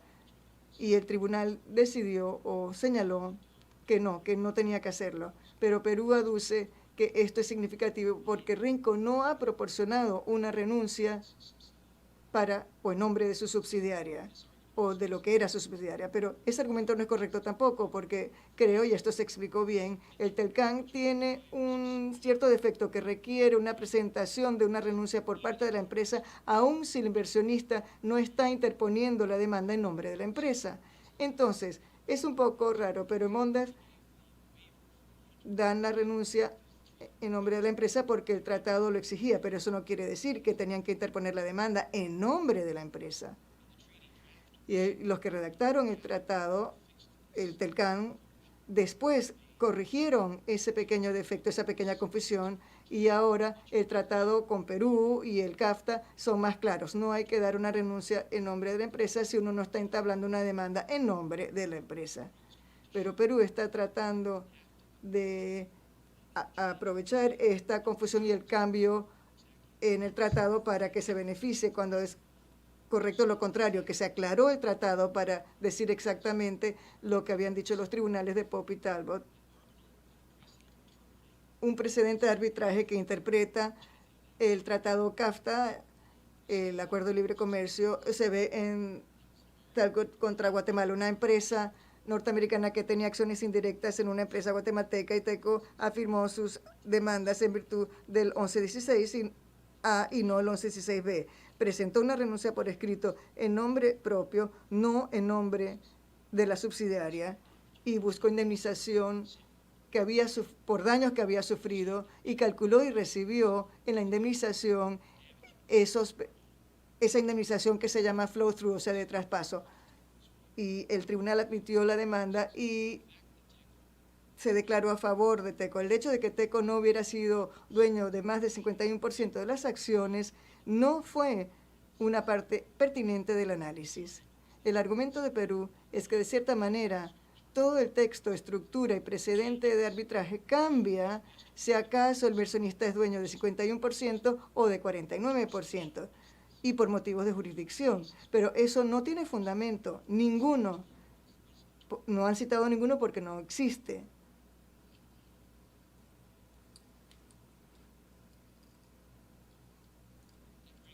Y eso me lleva al último motivo por el cual esa teoría de renuncia de empresa de hecho de Perú fracasa, porque Perú aduce que de alguna manera Remco está tratando de hacer de que Dow Run Perú está entablando procedimientos paralelos, cosa que no es cierta, como lo señalará el señor Burnett. Esos procesos legales son de carácter defensivo y él lo explicará.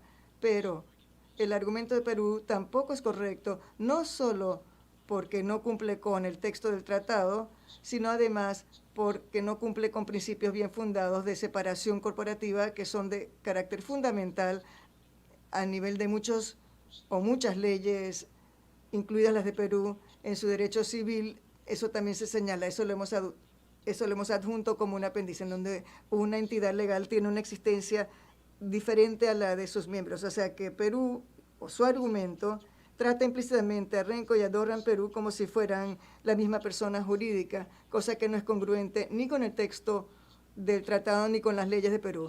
En resumen, en cuanto a este punto, señores miembros del tribunal, a lo que voy es que el texto del tratado y todas las autoridades, incluidos tratados, laudos por arbitraje, artículos académicos, la presentación que hizo ayer los Estados Unidos sobre la expropiación de una empresa de propiedad total, confirman la posición de Renco de que puede entablar demandas en nombre propio y no necesariamente tiene que interponer demandas en nombre de su empresa, y que una renuncia en nombre de la empresa no es necesaria porque Renco haya entablado demandas en nombre propio. Con mucho gusto puedo responder a cualquier pregunta que tengan, y de no tener ninguna, le cedo la palabra al señor Burnett. Let's proceed. Gracias. Adelante. Buenas tardes, señores miembros del tribunal. Voy a cubrir 2 puntos adicionales durante mi presentación.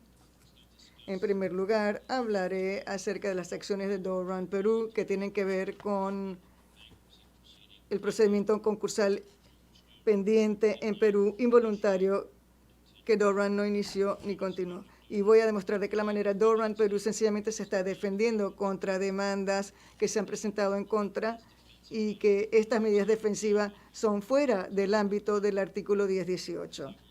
Como explicaré y como hemos dicho en nuestras presentaciones, el derecho a defenderse, aún a la luz de una cláusula de renuncia, es congruente con el tratado, con el derecho consuetudinario internacional y con los principios básicos del debido proceso.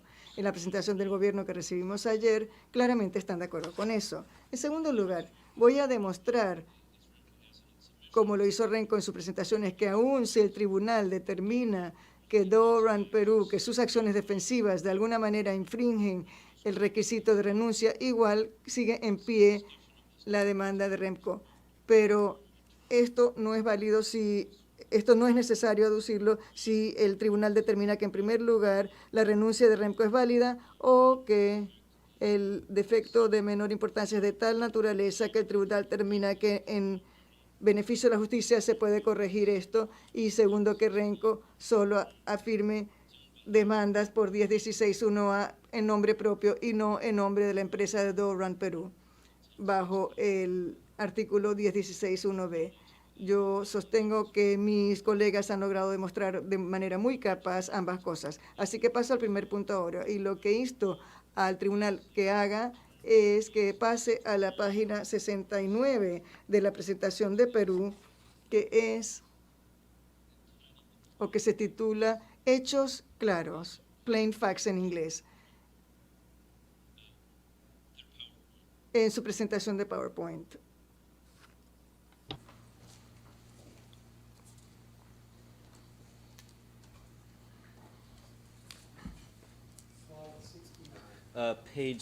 Página 69 de la presentación PowerPoint.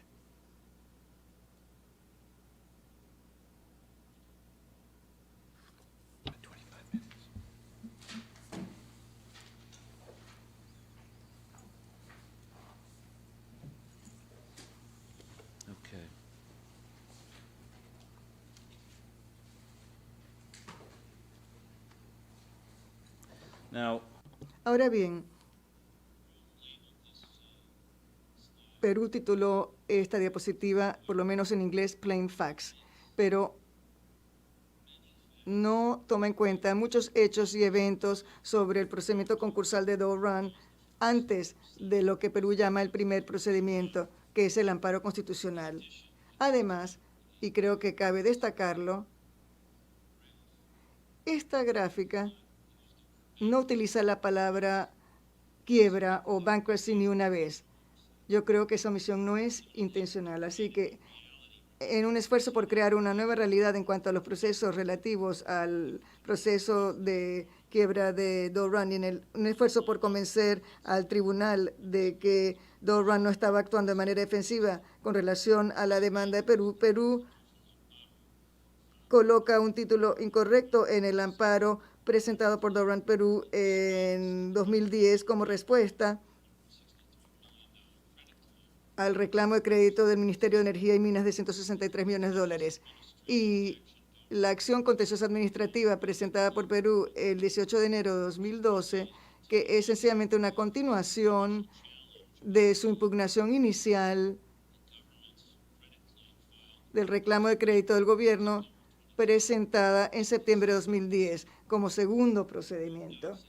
Perú adopta estos títulos, estas etiquetas, para crear la impresión de que son una cosa diferente a la que son. Perú las describe como acciones afirmativas iniciadas y continuadas por Doe Run Perú y no como acciones defensivas que responden a reclamos que se han entablado contra la empresa por Perú en el procedimiento concursal. Como hemos escuchado muchas veces esta mañana, el artículo 1018 señala que el demandante tiene que presentar una renuncia a cualquier derecho a iniciar o continuar ante un tribunal administrativo del derecho de cualquier país, cualquier procedimiento con relación a cualquier medida que supuestamente es una violación según el artículo 1016. Yo sostengo que el procedimiento pertinente para fines de este análisis es que Doe Run tuvo un procedimiento concursal involuntario. No inició ni continuó este procedimiento, sino más bien es objeto o tema como deudor en posesión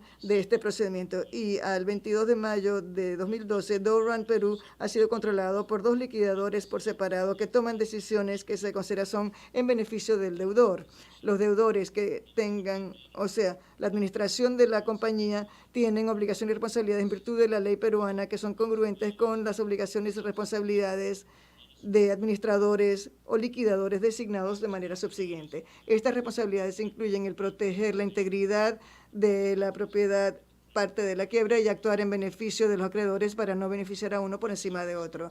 Una de estas responsabilidades en cualquier procedimiento de quiebra es investigar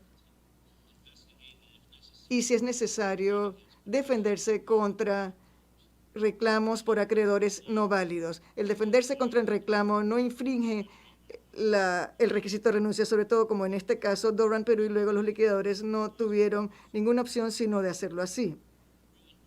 Perú incorrectamente aduce que la jurisprudencia de una división en la vía no es correcto. Ellos tratan de diferenciar esto diciendo que esto requiere una opción entre dos procedimientos y que la renuncia no lo requiere. Obviamente, ambos requieren una opción, es solo cuestión de tiempo. Nada de lo que haya dicho Perú para respaldar sus argumentos sobre caso de bifurcación va en contra de este análisis ni respalda su posición de que esos casos no son de utilidad.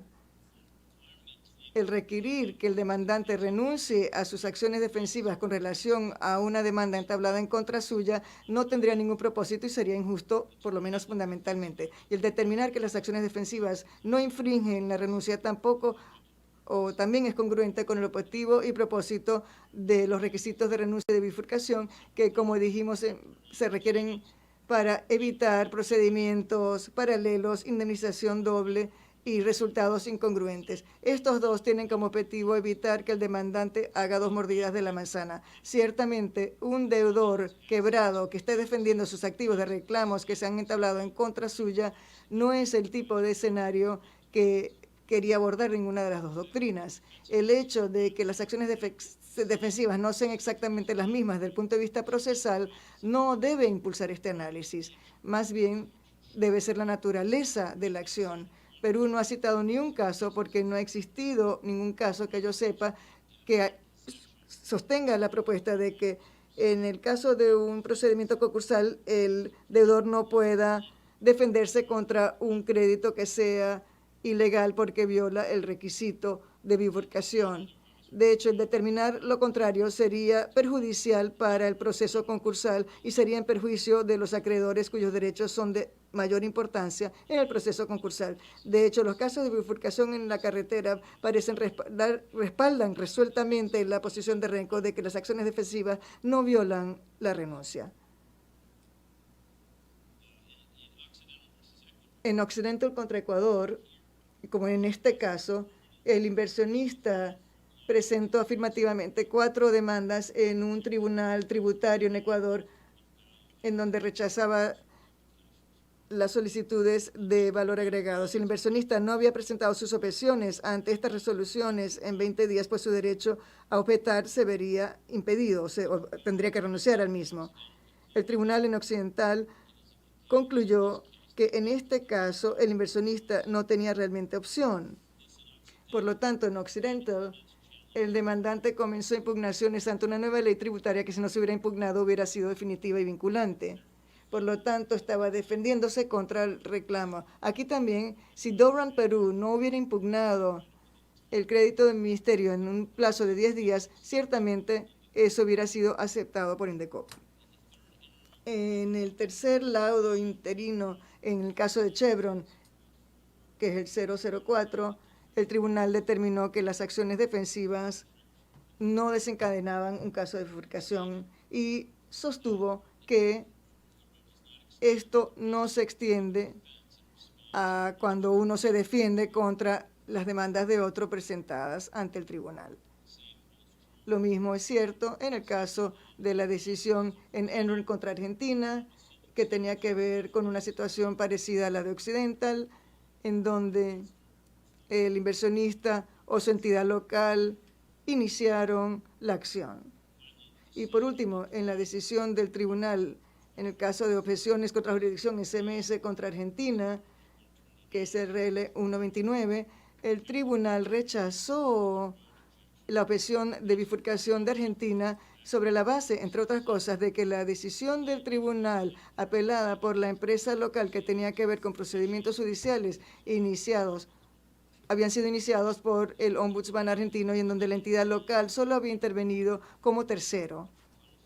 Y el tribunal consideró que estas eran acciones defensivas y reactivas.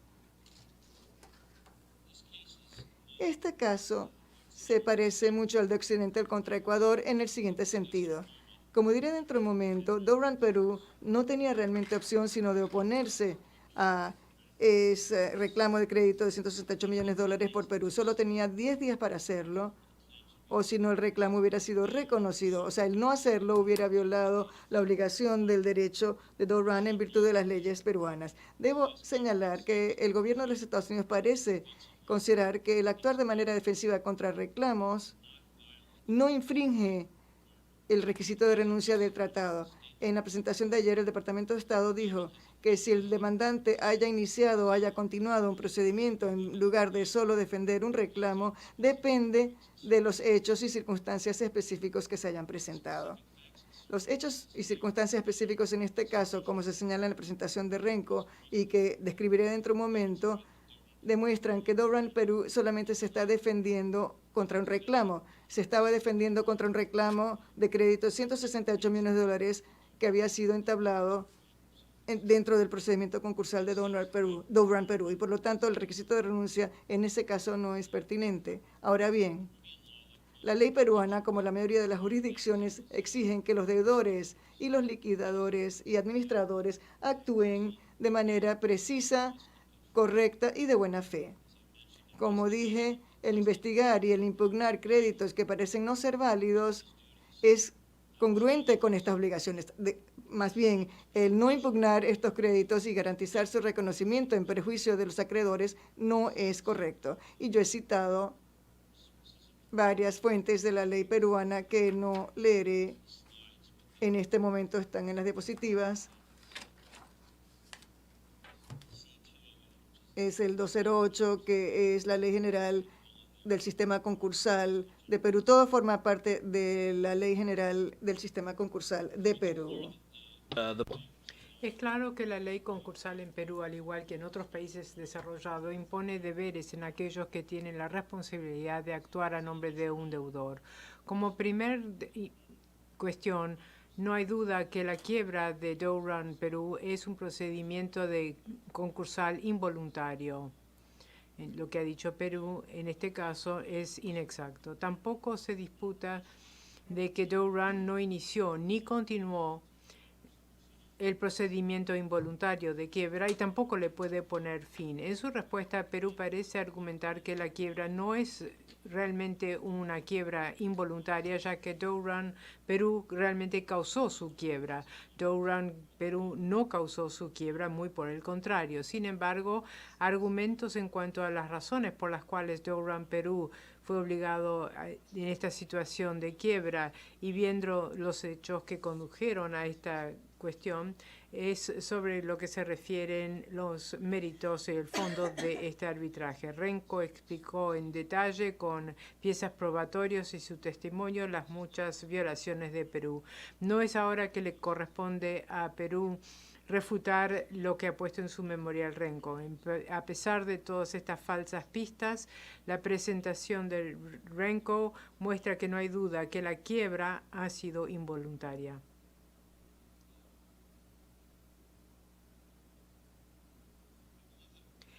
Creo que viendo algunos de los eventos que condujeron a la quiebra son importantes y el tribunal los debe recordar, ya que viéndolo en el contexto apropiado y comparándolo con las diapositivas 69 presentada por Perú, se ve claramente que Perú está evitando la conclusión que es inevitable de que DRP simplemente se estaba defendiendo a pesar de haber iniciado el amparo y a pesar de entablar una acción contenciosa administrativa, que era la única manera en que podía impugnar la decisión final del Tribunal de Indecopi, aceptando el crédito del Ministerio. Como explicamos en nuestros escritos, el 18 de febrero 2010, 14 meses antes de la notificación de arbitraje de Renko, uno de los acreedores de DRP entabló la acción de quiebra de DRP. Esto aparece en el documento C-119. Y le quería dar al tribunal las referencias a estos documentos que sí constan en actas. Indecopi es una agencia gubernamental de Perú con jurisdicción en distintas áreas de la economía que incluye quiebras y también es una rama del gobierno peruano. Indecopi dijo que DRP estaba en quiebra involuntaria en julio 2010 en la pieza C-206 y el procedimiento de quiebra se inició el 16 de agosto de 2010 por publicación de la notificación en El Peruano, que es el boletín oficial. Esta publicación aparece en la pieza C-207. Perú presentó su solicitud para ser reconocido como acreedor en el procedimiento concursal de DRP 7 meses antes de la presentación de este arbitraje. Y esta pieza de Indecopi está en C-208. Ninguno de los acontecimientos que acabo de describir y plantear, con citas a las actas, incluyendo la que sigue, están en el diagrama de los hechos. El 12 de noviembre de 2010, es decir, 10 días después de recibir notificación de la aplicación o solicitud a Indecopi y de acuerdo con el artículo de la Ley de Quiebras de Perú, DRP presentó su rechazo. La comisión de Indecopi es el primer nivel dentro de Indecopi. El segundo nivel es el tribunal. La oposición de Renko y sus escritos aparecen en la pieza C-207 y C-210. Entonces, de inmediato podemos ver que la caracterización de Perú de la acción contencioso administrativo del 18 de enero no era un juicio independiente planteado o entablado por DRP, sino que fue iniciado con la presentación del reclamo de Perú y la impugnación de DRP antes de iniciarse el arbitraje. Como hemos dicho, el procedimiento para cuestiones de este análisis en virtud del artículo es el procedimiento involuntario de quiebra. Dentro de ese procedimiento, Perú entabló acciones en contra de DRP. Si DRP no hubiera impugnado el crédito que le parecía incorrecto, ese crédito hubiera sido reconocido DRP, entonces no tenía realmente opción salvo actuar en su propia defensa. El Ministerio de Minas y Energía y Minas en septiembre entabla un reclamo contra DRP, lo oponen en noviembre de 2010 y después el 22 de noviembre de 2010, luego de plantear la impugnación, DRP inició el procedimiento de amparo que Perú caracteriza falsamente como primer procedimiento y simplemente no es un primer procedimiento. Simplemente es un medio separado pero complementario para la cuestión de los acreedores en un crédito que DRP consideraba será incorrecto en virtud del derecho peruano. El amparo es el primer, Perú dice es el primer procedimiento y eso es incorrecto. Perú dice que el amparo no era defensivo ni tenía nada que ver con el crédito de MEM. Esto es incorrecto. Un amparo constitucional es una manera bien reconocida para defenderse en un procedimiento concursal. También es un medio para conseguir medidas cautelares en el procedimiento de Indecopi que se puede buscar, pero únicamente si el Tribunal de Primera Instancia Constitucional acepta el procedimiento. Esto no ocurrió aquí. El Tribunal de Primera Instancia Constitucional no aceptó la petición de amparo de Dow Run Perú, diciendo que es improcedente. Esto lo hicieron, y lo explicamos en nuestros escritos, porque determinaron, o el Tribunal de Primera Instancia determinó que no existía amenaza de que Indecopi podría reconocer el crédito del ministerio, ya que carece de bases en el derecho. Si el amparo de Dow Run Perú hubiera sido aceptado, hubiera podido solicitar medidas cautelares y así prevenir o evitar que el ministerio pudiera votar en el procedimiento concursal. He citado, y no quiero entrar en demasiados detalles, pero he citado autoridad para la propuesta que la ley de insolvencia tiene disposiciones específicas para limitar las acciones de deudores y acreedores ante los tribunales. En la pieza C223 es una encuesta de la ley concursal peruana y va desde el inicio de la constitución de procedimientos tales como el procedimiento de amparo. Entonces, respetuosamente, la caracterización hecha por Perú que el procedimiento de amparo es algo separado de la quiebra y que no constituye un acto defensivo es algo no bien aceptado. Tampoco es una caracterización de la acción contencioso administrativa como un juicio que surge de la nada en enero del 2012. Eso tampoco lo aceptamos. Ambos son parte de la defensa de Dow Run Perú en contra del crédito de 163 millones impuesto por el ministerio. Voy a tratar de acelerar esto, pues creo haber aclarado este punto. Pero se debería notar que el 23 de febrero de 2013, antes del inicio del arbitraje, la Comisión de Indecopi rechazó el crédito del ministerio. El ministerio, o más bien la Comisión de Indecopi, dijo que la legislación aplicable no establece que los proyectos PAMA no han sido completados o que si sus objetivos no han sido alcanzados, entonces surge una obligación a favor del MEM y por el valor del proyecto incompleto. Tampoco dice que el MEM debe ejecutar la última fase del proyecto PAMA. El 7 de marzo el Ministerio apeló el rechazo de la Comisión Indecopi, que pieza C212, y poco después se inició este arbitraje. A ese momento DRP había impugnado con éxito el crédito de MEM, que fue rechazado por la Comisión de Indecopi. No podría ser más claro de que DRP no tenía realmente opción que seguir con su oposición a lo que consideraba un reclamo ilegal en virtud del derecho peruano.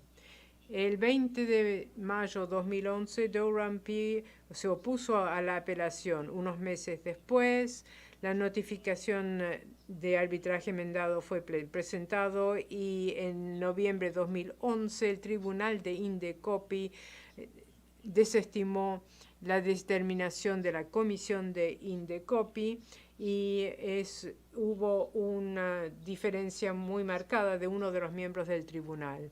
Fue en ese momento que Durham Perú, 1 año y 5 meses después del inicio oficial del procedimiento concursal de DRP, apeló la decisión del Tribunal Indecopi.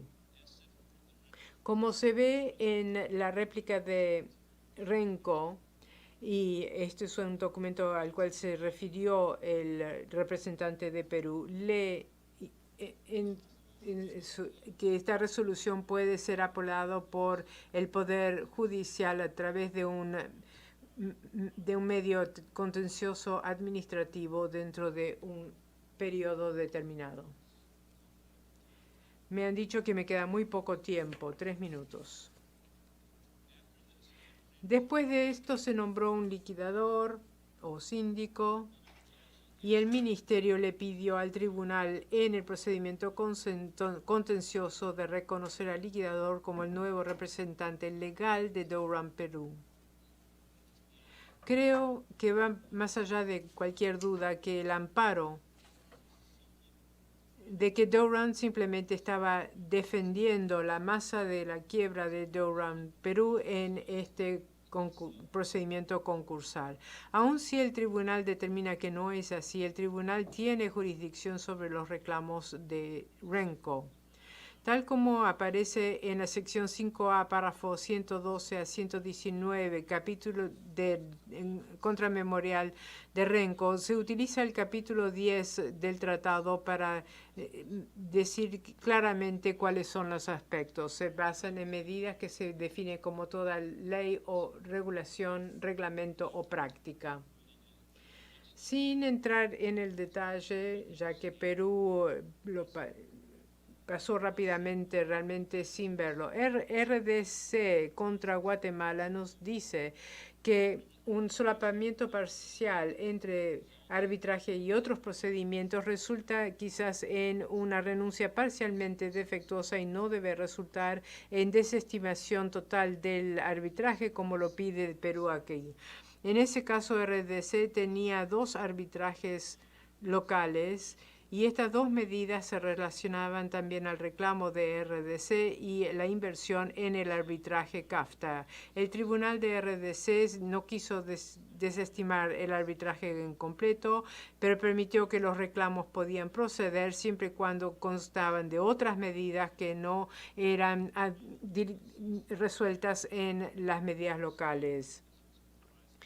RDC incluía medidas que iban más allá de lo que estaban ante los tribunales y en medidas locales.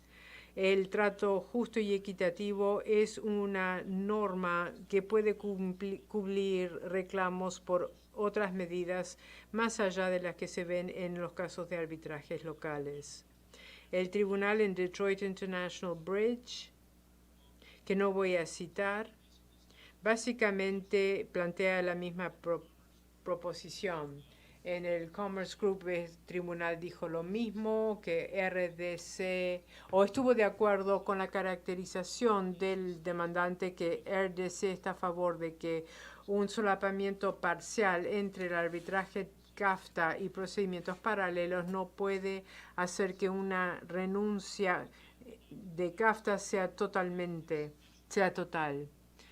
En la presentación de Estados Unidos de ayer menciona el lenguaje de RDC. Dice que el Tribunal de Commerce Group permite a través de la renuncia que se realicen procedimientos paralelos para reclamos contra o relacionados con medidas diferentes y donde se puedan separar. Y cierro con esto.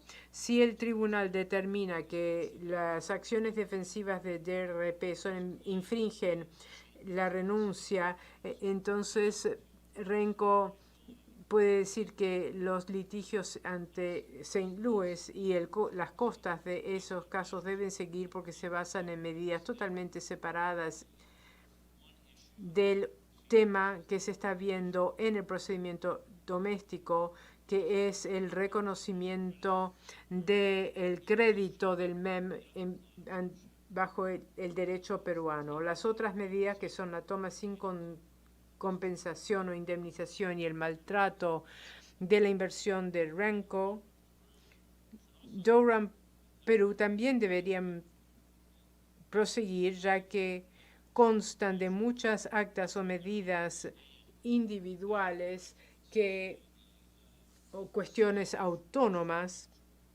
sin estar relacionadas al la única cuestión en el procedimiento concursial, que se refiere únicamente al crédito del MEM.